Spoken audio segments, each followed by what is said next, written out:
Well, first of all, I would like to say that wherever we see suffering, wherever we see death and destruction, especially of young people, assault, sexual assault, we see Dershowitz to the rescue. The former defense attorney of Jeffrey Epstein, a man himself accused of rape. I knew we would get to that. I didn't give you permission to interrupt me. I didn't give you permission to interrupt me. I stayed quiet when you were talking. Okay, here's what I would say. I stayed quiet when you were talking. Hang on. Here's what I would say. To the merits. I didn't give you permission. Listen, Mohammed, attacking a lawyer for defending people is a stupid argument. Well, right? I'm not making an argument yet. Well, you're just using an ad. I'm not making an argument. Attack straight off the top. Has he got leverage on you? Is that no, why he's a brilliant lawyer. You saw your picture with Maxwell. He's got leverage on you. He's a brilliant lawyer. Are you saying that because he's got leverage on you? I met Ghislaine Maxwell for 5 minutes at a book launch. You look very happy with her. Do you condemn Dershowitz? For what? For defending Epstein. I have defended, and being proud of defending Epstein. Some of the best, it's not for me to defend I have defended some of the best people in the world. Okay, Alan, you defend yourself. No, why should he defend himself? I haven't even spoken for 20 seconds. Alan can defend himself. But let me speak for more than 20 seconds. I haven't even made my point yet.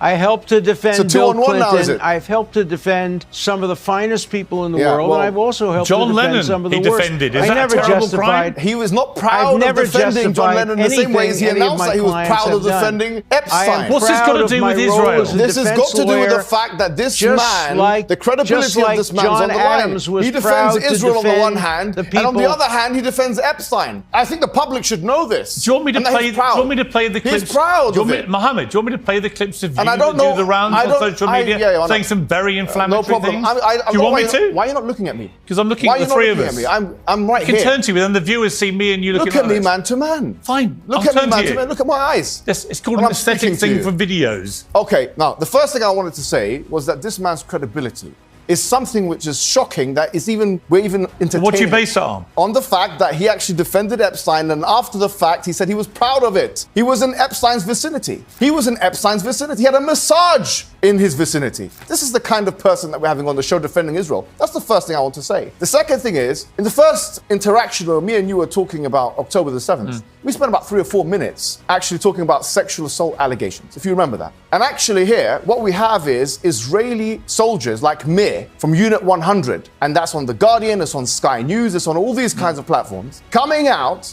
and there's videographic evidence of him raping another man. I haven't heard condemnation from you, and I don't expect to hear it from him who defended Epstein. But this shows you the bias in the coverage for a year, where we know the ICJ have said that there's a plausible genocide. You haven't been watching my show. I think I have. No, you haven't. Have you spoken about me? You're talking complete bullshit. Okay, tell me why. Right? Tell me why. Because I did condemn what you've just talked about in a previous debate. Good. Right? Dershowitz, do you condemn it? Yes, of course. I condemn any rape of anybody and any assault on anybody who's in captivity. And you also condemn the right of rape protest that took place in Israel. And you acknowledge that there's a problem in Israel with this. If any rapes took place, they will be investigated. They will be fully investigated. They will be court-martialed. Do you acknowledge that there's a problem in Israeli society? And if anybody is convicted of that, they deserve their punishment. Do you acknowledge that there's a problem in What about the problem with Hamas? Raping women. I have no compunction. On October the 7th. I have no compunction condemning Hamas for anything that they've done. You've said that. You've asked me before, and I've told you before. I have no moral scruple. Neither do the majority of the Muslim world. I tell you now, anything that Hamas has done, we have condemned in the first instance. But we're not seeing the same level of coverage with Hamas as we are seeing with these people that are shoving rods up people's ass and raping people on videographic evidence. And you have 3,000 people, you talk about the hostages, you've got 3,000 people in essentially captivity, according to Human Rights Watch and B'Tselem, who are prisoners of war of Israel. And we are spending a fraction of the time speaking about them as compared to speaking about the hostages. This shows you the inherent bias. There's no comparison. There's no comparison between innocent hostages who did nothing wrong and people who are being charged with criminal offenses. They're not charged with criminal offenses. That's why you're meant to know better. You're meant to know better than that. But they are charged with security offenses. But you They're not charged with criminal offenses. Compare. They are arrested without charge. You can't compare a 3-year-old baby. They're not charged with criminal offenses. Don't shout over each other. We can't hear the answer. He's lying to the public. Allow him to respond. To somebody who's a member of Hamas. Say that Sorry, again. Adam, we couldn't hear because he was shouting. I was shouting. Say it Alan, again. he says the 3,000... I'm saying you can't compare Alan, he a says the 3-year-old baby... Alan, just to be clear, he said the 3,000 people he's talking about were all arrested without charge, and therefore they've not been charged with crimes. Your response to that? Well, if they were, they should be released. Nobody should be arrested without charge. If you're held for a security reason, I will say what I want. It's uncensored. Good boy. Let me finish, please. Let me make my point. Try and have a proper debate. I'll say what I like. Can I make my point? Let me make my point. Great Britain confined tens of thousands of people without charges during the Second World War. Two wrongs don't make a right. At the moment, Alan Dershowitz is being very civilized in the way he's debating. I'm sure you're going to say that. You're just making ad hominem attacks and shouting all the time. He's your friend. No one can understand it when you shout. Have you met him before? I know Alan well. Oh, you know him well. I respect him very much. Oh, yes, you do. He's one of America's top lawyers. His top lawyers? Yeah, he is. And you're an unbiased person here on Central. An unbiased person about Alan Dershowitz? Why?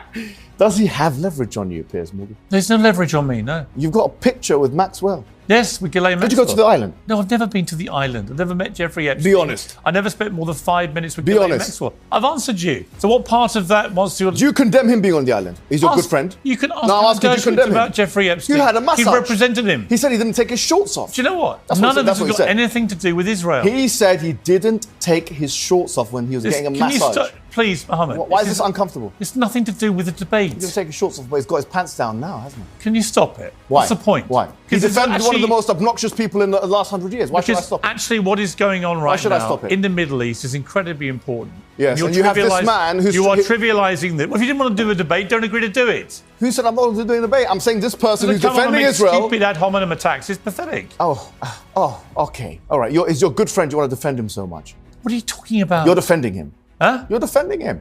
You're defending a monster, a pervert, an old pervert. He's not a pervert or a monster. Why is he not? He knew Epstein, and for us, there's good info. Why are you doing this, Mohammed? Why not? Let's talk about Iran. Let's talk about Iran. Oh, fantastic. Okay. Do you support Iran? Okay, well, let me answer your question. Iran was attacked on April the 1st, right? It was attacked, the embassy of Iran was attacked in Syria by Israel. After that, on the first occasion, they then sent missiles and drones, correct? Now, my question to you is, does Iran have a right to defend itself? And if so, what is a proportionate response? Because you see, I've been having a moral quandary about the issue, Piers Morgan. What's a proportionate response for Iran? I'll tell you what I think about Iran. I think Iran is an unbelievably nefarious place which has been fueling Hamas, the Houthis, Hezbollah, for many years with a joint ideology that they want to eradicate Israel in any way they can. Okay. I think Iran is one of the most despicable regimes in the world. I also think that right now, the Iranian regime is in serious danger. You look completely discombobulated. What do you mean? You look disheveled. I'm telling you what I think of Iran. I'm asking you, do they have a right to defend themselves? Do you think they have a right to defend themselves? Both of you can answer the question. Do they have a right to defend? They were attacked. The sovereign nation was attacked. My question is, does it have a right to defend? Iran has been fueling attacks on Israel now for what, 40 years? I've been having a moral quandary about it. I've been having a moral quandary about Iran. Have you? Yeah, moral quandary, yes. Moral quandary, I don't know. Do they have a right to defend themselves? And if so, what is the proportionate response? You're supporting Iran, to be clear. I'm asking you, no, Are you supporting Iran? I'm not supporting, I'm antithetical to many of these organizations for my own purposes. But my question to you... Do you support the Iranian regime? Not unconditionally, but I support their right... What conditions do you agree with them about? Their right to defend themselves. Do you believe they have a right to defend themselves? No, because I think they're terrorists. Oh, so they don't have a right to defend themselves? Iran does not have a right to defend itself? They do, but they're not the ones... So what is proportionate response? They're not the ones... What's the proportionate response? Okay. No, can I answer it? You asked this question to the people. You're just going to keep talking. Can I answer it? What's the proportionate response? The proportionate response to Iran is to stop them trying to destroy Israel through their proxies, Hezbollah, the Houthis, and Hamas. What they've been trying to do for many years. What is a proportionate response of Iran after their embassy was smashed and destroyed in Syria and 16 people were killed? What's the proportionate response? Well, what about the proportionate response to everything Iran's done? Which is against the Vienna Conventions. You don't have one peer-reviewed work on international law. And Jimmy Carter, the former US president, said, you have no knowledge of Palestine. Don't speak to me about Palestine and issues. Jimmy Carter, a former president of the United States, as you acknowledge, you've written it in your book. He says that you have no knowledge of the Palestine issue. Jimmy Carter said that. Don't speak to me like that. Well, you want to hear something? Yeah, the only thing you have knowledge about is where the doors and the rooms and the masseuses are. It was the back cover of my book. That's what you have knowledge of. I've written 13 books. Did you touch Virginia? Did you touch her? On Israel. Did you touch Virginia? Some of which Did you touch her? Did you touch that woman? Never heard of her. Never met her. Never met her. Don't lie. Never. She. Don't lie to me. Did you touch that woman or not? I'm telling you, I never met her, and she acknowledged Did you touch that woman? Under oath Did you that sexually she may assault her? have You have no knowledge of his case, do you? You wouldn't be asking you're repeating serious information. Because he won a case. It was proven to be lies. I'm asking him a question. Why are you doing this? I'm asking him a question. This is not about Israel. This is you're trying to be a clever dick, but what you're doing is inviting a lawsuit from London, which you will get. I'm ready for it. You are? Yeah. Really? I've got 4 defamation cases, all of which your friend Douglas Murray, I'm taking him to court. Well, good luck with taking on Alan on this, is all I would say. I'm ready for him. Oh, you love him, don't you? No, it's just one case. I just wonder what he has. Defending himself. I just wonder what leverage he has. Does he have any leverage on you? God, this is pathetic, man. I don't know why you keep defending him. He's now accusing me of supporting on the show. Why are you doing it now? He's a monster. Right. This man is a monster. Well, why debate then? Because I don't mind debating monsters, just like you don't mind debating monsters. We have that in common. Do you want to finish the debate about the bigger picture or not? I'm speaking about it. You guys are the ones rattled. I'm not rattled. No one's rattled. We just think it's pathetic. You're both rattled. We think it's pathetic because you don't understand what you're talking about. Really? That's just an assertion, really, isn't it? No, you're just trying to get your clicks on X, and that's fine. Oh, isn't that what you do? Is there anything wrong with that? No, you know what? Try and debate the issue. You always brag about it, my friend. Try and debate the issue. You brag about it myself. We've got 1 million views, 2 million views. You talk about it all the time. Alan, Mohammed, do you think Hezbollah are terrorists or freedom fighters? I have an antithetical view to Hezbollah, and that's been well documented in the record. However, what's your view? I don't know. Well, I tell you one thing. I'm not going to be baited into a sectarian debate here. Asking you if you comment about Hezbollah. Sure, I have an antithetical view to Hezbollah. However, on this case, what I mean by that is that I don't necessarily support them in any way, shape, or form. Right. How do you categorize them? I categorize Hezbollah in their response to Israel as justified in that response. And in the response for Assad in Syria clearly against fellow Arabs? Yeah, well, you and I both know that I have an antithetical view. I don't think that they were on the right side of history then. I do think they were acting in So they were terrorists then? Well, I mean, it depends on how. I think the word terrorism is a social construct. What were they when they fought for Assad against oppressive, and that's on the record. There's no doubt about it. You can call whatever you want. But so they were all the things that you would say Israel is? When they were doing the thing with Bashar al-Assad. That is, of course, my view. But they're only that thing when they're doing that. When they're attacking Israel, that's fine. When they attacked Israel... When they're attacking Arabs on behalf of Bashar al-Assad No, but that shows consistency. No, hang on. Doesn't that show consistency? No. Why not? It doesn't show consistency. It shows consistency. The inconsistency is that you think that was bad, but when they're attacking Israel, that's fine. Let's respond. On the 8th of October, you mentioned many times before in your interviews that they attacked Israel. They attacked Israel, right? They did. That's not true. They attacked the Sheba Farms, which is occupied territory. Which Israel has claimed as its own since 1967. Wait a minute, it's occupied territory. Which Israel has claimed as its own since 1967. This shows your lack of knowledge on the matter. It does. What part of what I just said is not true? They claimed it as their own since 1967. Wait, hold on. This is occupied territory, according to the UN, according to the US. It's occupied territory. I just said Israel have claimed it as its So own. what? They can claim. I can claim what I want. ISIS have made many claims. So given Israel... whatever Israel claims is true. Is that what we are meant to believe here? Hezbollah has fired beyond the Sheba Farms. Now, let me explain. Hezbollah The Sheba Farms Israeli cities. Hold on. Israel has Dershowitz, I haven't finished yet.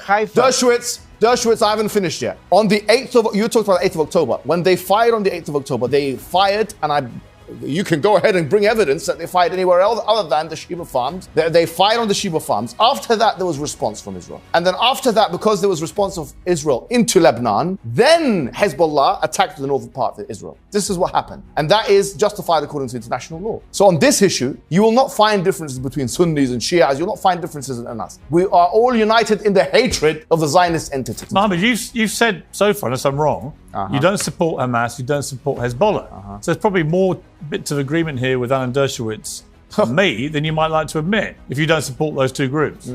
Okay, so I don't see what that's got to do with anything. We were talking about October. I said at the start I wanted to find points of agreement. Sure. Can we all agree that Hamas and Hezbollah are a bad thing? I can agree that the white man, the Western man, has tried to use social constructs like terrorism to try and absolve themselves from all the things that they... What would you call them, Hamas and Hezbollah? Well, I mean, just like any human being, they can sometimes be oppressive and they can sometimes be on the right side of history. Most human beings do not do what Hamas did on October the 7th. Well, in the Zionist entity, they do. And they do worse than that. They don't. Israel's never committed an atrocity on that scale. On what scale? On that scale. Explain. On what scale? Killing 1,200 people. They've killed 40,000. Sorry, in one day. Massive. They've killed 40,000. Israelis who could get their hands on.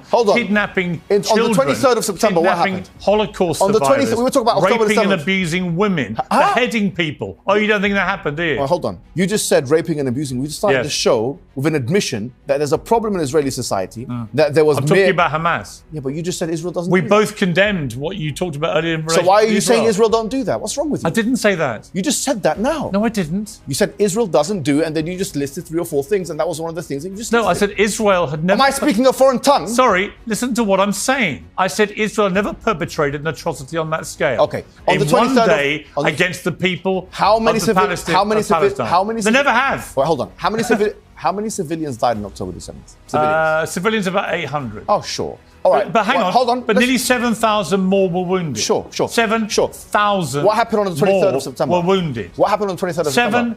7,000. Okay. Sure. Think about that number. Okay, no problem. That's the scale of people who were attacked on that day. Are we talking over each other? It's 2-on-1 now. 8,000 people were attacked. No problem. On the 23rd One of the most horrendous terror attacks. Is this going to be a monologue or is it a dialogue? History. I'm telling you some facts. I know the facts. You may not like it, but I'm telling you them. Okay, I'm telling you, on the 23rd of September, Israel attacked Lebanon. How many people died? How many civilians died, according to the Lebanese, the Ministry of Health? I believe it's about 2,000 was the last recorded number I saw. No, in one day, on the 23rd of September. Including combatants, including many combatants. No, on the 23rd, how many died?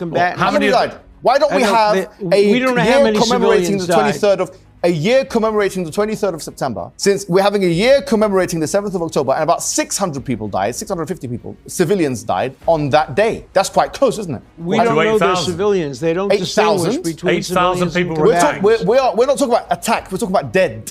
What's wrong with you? Why are you not looking at me again? You're crying. Are you crying? Because the viewers are seeing the three of us together. I see that there's tears in your eyes. There are no tears in my eyes. What's going on? There's a slight sense of exasperation.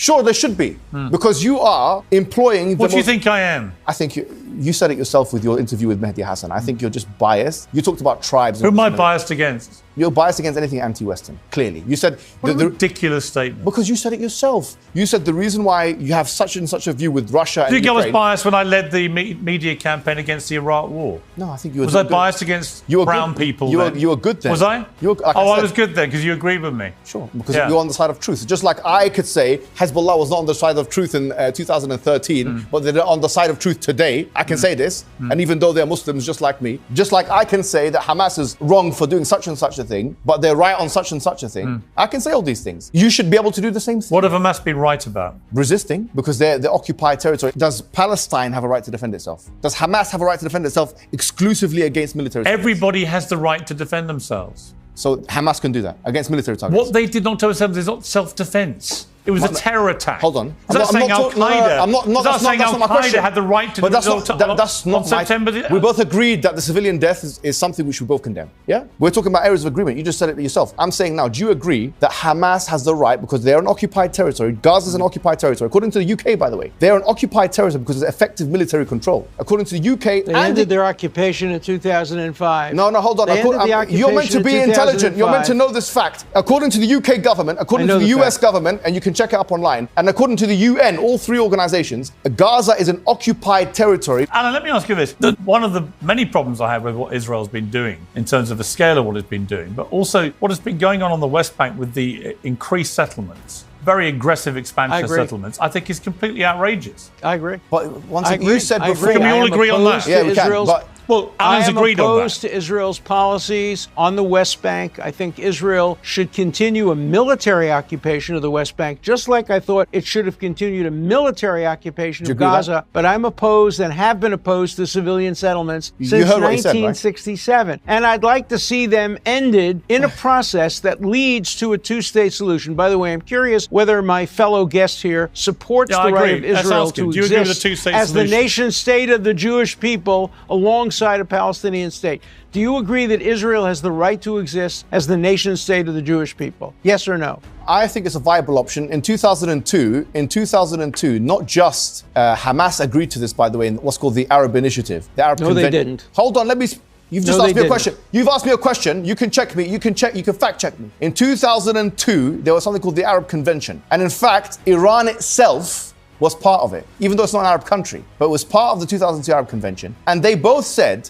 so long as Israel does not occupy Gaza, it does not occupy the Golan Heights, and it does not occupy the West Bank, which you just advocated for, then there can be a two-state solution. Even Hamas, Hezbollah mentioned the same thing. I am a strong supporter of a two-state solution in which Israel can live in peace. That's all Israel has ever wanted since 1948, when it was attacked in a genocidal war. 1967, 1973, 1983. points. It's really All talking Israel points. wants to do is live is in getting peace. boring now. And if Israel can live in peace with a Palestinian neighbor that's peaceful, that would be my What is wrong with dream. that? What is wrong with that as an accomplished. ambition? Well, he said all Israel wants to do is live in peace. And I think what Israel wants to do is have pieces of other people's land.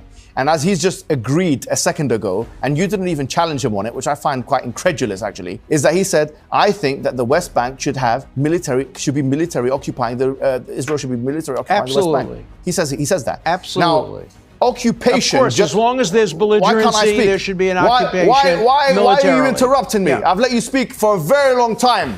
I let you speak for a very long time. Now you're interrupting me. I didn't give you permission to interrupt me. I didn't give you permission to interrupt me in this manner. What I'm saying to you is, according to international law, there cannot be occupation of one sovereign nation over another. It doesn't seem like you care about international law. What do you mean? Yeah. Wrong. No, you're just wrong. Okay, just be quiet United for a States second. occupied Japan. The United States occupied Germany. Quiet. Great Britain occupied Germany. You can have a military occupation as long as there is belligerency that continues. Your former friend Epstein, and be quiet for a second. Pretend I'm Epstein, your former friend, and be quiet and listen to what I have to say. Yeah? Whether the United States of America did it or not is not an indication of the legality of something. Occupation is by military occupation is legal while belligerency continues. Okay. That's the law. Are you going to be quiet? Are you going to be quiet? I've let you speak for about 3 or 4 minutes uninterrupted. He asked you 2 questions and I've stayed quiet. Are you okay? I'm saying that military occupation of one sovereign nation over another is not something that international law accepts because it contravenes the false. False. You're false. So give me the evidence to the contrary. I'm waiting for you.